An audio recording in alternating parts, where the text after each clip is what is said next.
Hello, my name is Marcus and welcome to another episode of Tabletop Reviews. But today I'm having a look at Here to Slay, the first big all-in Kickstarter that I backed. All in. And I've since of course gotten expansions. That's why I have these cards on the side, because there's no room in the box for them anymore. Well, at least I need to get them sleeved like all the other cards. Otherwise there's an advantage in knowing these cards are on the sleeves. You have the box itself here. You have a box here full of playmats. Hell yeah! Whole bunch of playmats. You have a bag here full extra dice, including the ones that are in here. You have a bag here full of meeples, formed out as all the character, and you have acrylic standees of every single character in the game right here. Just flip it over. Every single character representing a well, what the hell is it called? Well, very beautiful of me to forget what the hell it's called. Every character. And you have a nice little cardboard dice tower, which is actually looking quite nice. It's actually quite nice.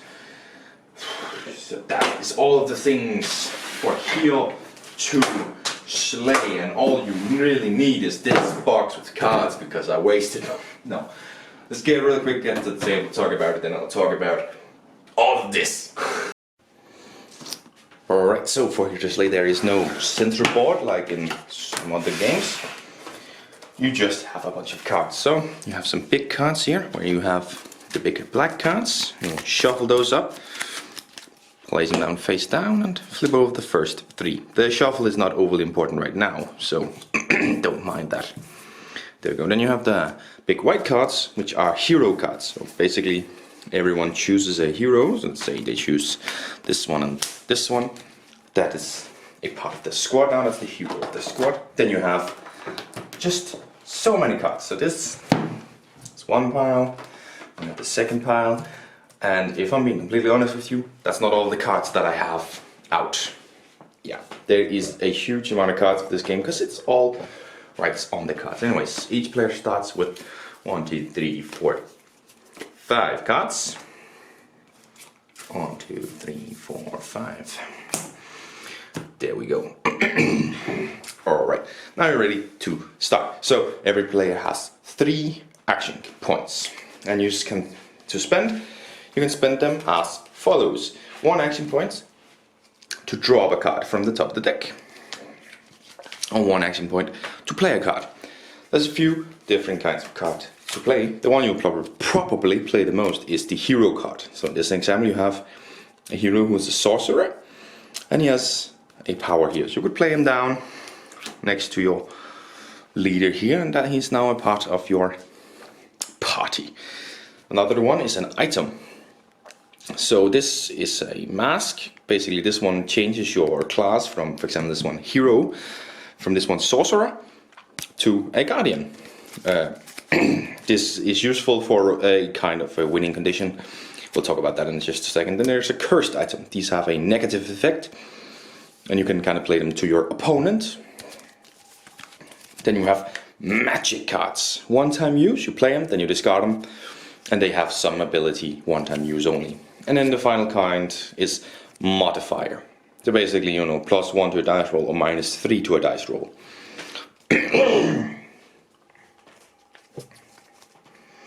Yes, there is one more kind of card, which is the challenge cards. I don't play with them because I don't like to play with them, so we don't have them in the box. But basically the challenge cards is whenever, for example, if I played the hero card, you could play a challenge card. And then we would roll the dice, which are still in the box. And both of them, and then whoever rolled the highest wins. So if I rolled the highest, or if my opponent rolled the highest, I would have to discard my card. Getting rid of it, I can't play it. If I roll the highest, he just loses his challenge card and I win, and I get to play my card. So that's awesome. Anyways, another thing that costs only 1 is to roll the dice to activate a hero power. So for example, he has the ability right here, if you can see it. I need to roll 10 or higher, trade party leader cards with another player. So if I wanted to try that, I would take both dice, roll them around. This is 4 plus 3, that only gives 7. Now of course I actually do have this modifier as well, the one I draw, plus 6. So if I really wanted to, I could plus 6 it and swap party leaders if that's what I wanted. Again, that's maybe to a winning condition. I'll talk about that in just a second. Anyways, for 2 action points you can attack a monster. Now, each monster have a requirement, which says right here. Most of them will have heroes as requirements. So for example, this one needs 3 heroes. One of them needs to be, is that mage, I think it is, and another needs to be a barbarian, I think that is. Now, your party leader does count towards these, but not if it's just an H, then it needs to be hero cards. But it does count towards these 2. And then you roll the dice if you meet the requirements, and then it's here -6. Then you need to draw 6 or under, of course. You need to sacrifice a hero card. Sacrificing is from your own area. Destroying is from an opponent's area. Anyways, or 9 and over, and you slay this monster. Now everyone has different requirements, and some of them need you to roll low to defeat them. That's unfortunately not any of these right here. But this one does use another word. Discard 2 cards. So discard is from your hand. Your hand, of course. Anyways, so I have a few different requirements. They then also have an ability. For example, your party leaders, they have a sort of a passive ability that happens. So this one is, each time you slay a monster card, draw 2 cards. So if I manage to get this one, I'll draw 2 cards. And this one, every time you end your turn with no cards in your hand, you may steal a hero card. So that's a pretty interesting one. Again, a passive ability that activates under certain circumstances other than this one. Now, you can spend all 3 of your action points to simply discard your hand and draw up 5 new ones. 1, 2, 3, 4, 5. To get a whole new hand, maybe you want that. Alright, so that's what you do throughout your turn. Now let's talk about how you win. So there are 2 winning conditions. One of them can be activated individually. We prefer to play with both of them activated at the same time. One of them is getting 3 monster cards. You've slain 3 monsters and you win.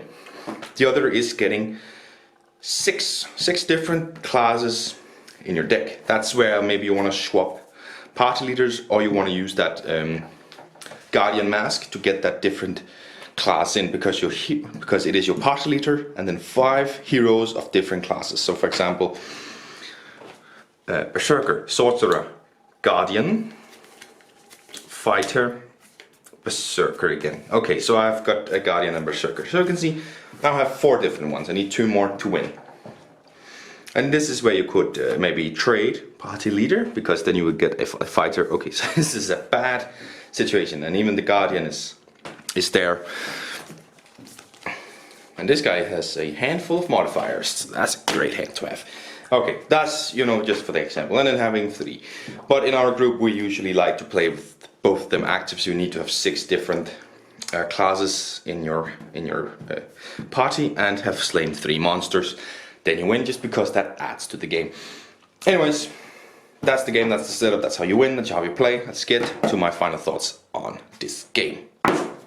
So that's the setup and the gameplay. Let's talk about the gameplay first, and then of course components. Anyways, gameplays, I like it. It's unstable games or unstable unicorns that is set up here.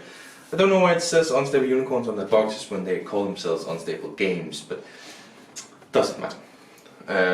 They of course start over unstable unicorns, as you might have guessed, and they've made a lot of games that is the same gameplay. They tried with Exile Legends to try something new, but Here's Slay was their first success factor in something different. I think it raised 2 million or something on Kickstarter, maybe even closer to 3 on Kickstarter, becoming hugely successful, and it is a really good game. It's the first bout into something different from the Unstable Unicorns mold, and it is a success. Of course, I love the fact that you have 3 actions and you can spend them how you want, but some actions cost 2 action points, you know. You have action points to use. and that, you know, replacing your hand and stuff, it's all up to yourself. How many cards do you want to draw? When do you want to attack? It's up to yourself. And then there is there is a level of luck. Which cards do you draw? Which is the roll of the dice. You can negate the roll of the dice with your modifiers, and of course you have the challenge cards, which are stupid, which is incredibly stupid. But that can challenge any card that's played down if you have it. But again, it's luck, you know. You try and negate it, but it's still luck. Then you can modify it, but it's still very much luck and battling in that one.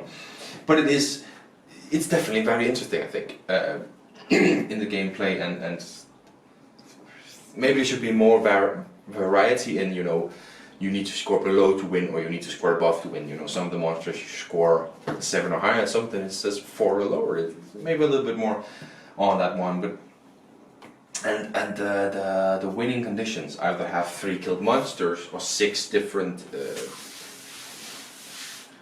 I can't remember your bats and magicus and stuff. I can't remember what that's called. It's weird. We always combine them in ours. You need to have the 6 and then slay 3 monsters. That's a rule in our little household. Or sometimes we just go, we're just gonna play and have what, like 10 rounds, and then we see who has slayed the most. Or, you know, you need to slay 5 monsters, something along those lines, just to add to it, you know. Or maybe it's best out of 3, so you win the first. Okay, 3, so now you have the points. So you need 2 victories, something, you know, just to prolong a little bit, because it can go real quick and all of a sudden it's over. Like I played a game with a guy who played the first time, and then all of a sudden he grabbed the Hydra, or what it's called, the 2-headed one, and it says like, and he was like, wait, this monster counts as 2 monsters, and I have 1. Have I just won? Yeah, you just won. So, and then modifying the win condition is quite necessary, and I will have to say that's always a drag down when you modify it, the game.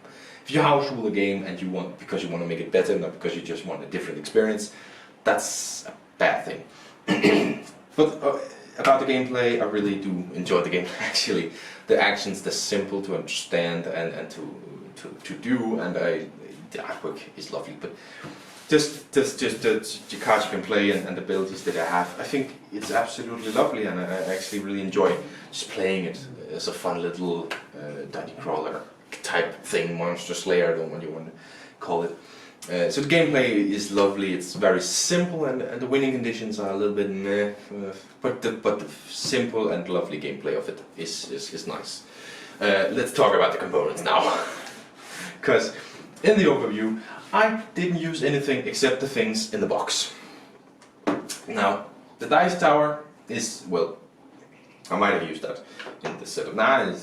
The dice tower is nice to have. I like to have a dice tower. It's wooden, maybe not the best quality of it. It's a little bit wobbly, but it is still very nice to have and to use and put it on. You know, a playmat or something to listen to sound. A bag of dice. I'll just, you saw the dice tower in there. I'll just show you here. They're supposed to have a color scheme matching. You know, one of these ones here. You know, you see. Yellow, more like, oh, that's the mixed one, so that's orange, you know, so that's supposed to mix that one in the colors. I just think they look lovely. D6s is something that I use a lot. I don't use many other types of dice except D6s, so it's lovely to have a little collection, and they look very nice. They have little glitter effects. I don't know how well you can see the glitter effects on it. Maybe I should pass it up close to the camera just to show. Hopefully it's not too dark. You can kind of see the effect that's in it. It's very lovely. But it's just, you know, it's more dice. I can't really complain about that. Then you have the playmats. I'm not going to use them in the setup. I have obviously recorded this before the setup. But to me, playmats are essential. If you can get playmats, you get them.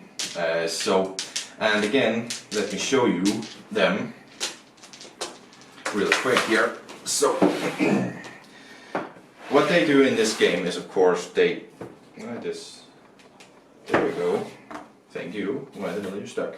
Anyways, is of course make it easy. So you have here the central playmat, which holds the face down stack of monster cards, and then 3 areas for face up, and then you have a draw pile and discard pile just to organize, and then all the other ones look like this with the characters on them. You have in the bottom row you have room for 3 monsters and your character card, and in the top 5 more heroes to play down, or not heroes, yeah, it's heroes, something along those lines. Anyways, so they're lovely organizers, they look very lovely, and having the standees.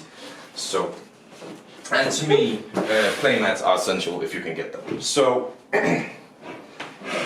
but that still doesn't excuse the fact that this box, and the dice tower is all I would essentially say is necessary for the game.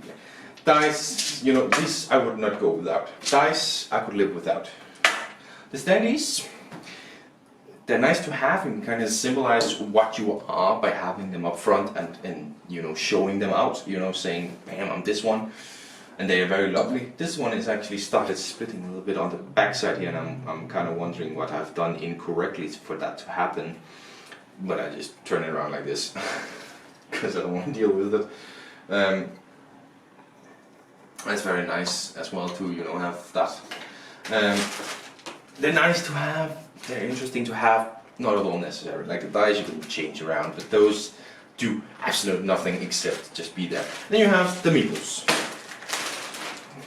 So the meeples, again I'm just gonna grab 2 here to show you up close, are kind of in the shape and in the color of the hero that they represent. So this is the druid and the berserker, I believe, in orange here. And there's one for all of them in the colors and the shape, and they do absolutely nothing. I have a whole bunch of meeples here that I don't use for anything. They literally just sit in this bag. And yet when an expansion comes out, the druid and the berserker was an expansion. As soon as the expansion comes out, I'm out buying the meeples and the dice and the standee and the playmats. Don't do that. These components, they're very lovely. They're very lovely meeples, actually cut out and durable. You know, except for the fact that one of them broke on transit. So don't talk about that. But they're absolutely lovely, and I love them. I love that I have them. Completely useless. There is no use for them whatsoever. They do not serve a purpose in the game at all. Neither do the standees. They're just so awesome to have. I just want to have them. You know, there's absolutely no other reason than the fact that I want to, that I have them. And it's stupid. It's a waste of money. But I love them. But component-wise, if you're just looking at the base game, the cards and the dice. The dice are lovely, they're cute little dice with a unicorn horn. Nice dice, they roll perfectly fine. And the cards are good, really high quality. I think this is an upgrade. This is an upgrade.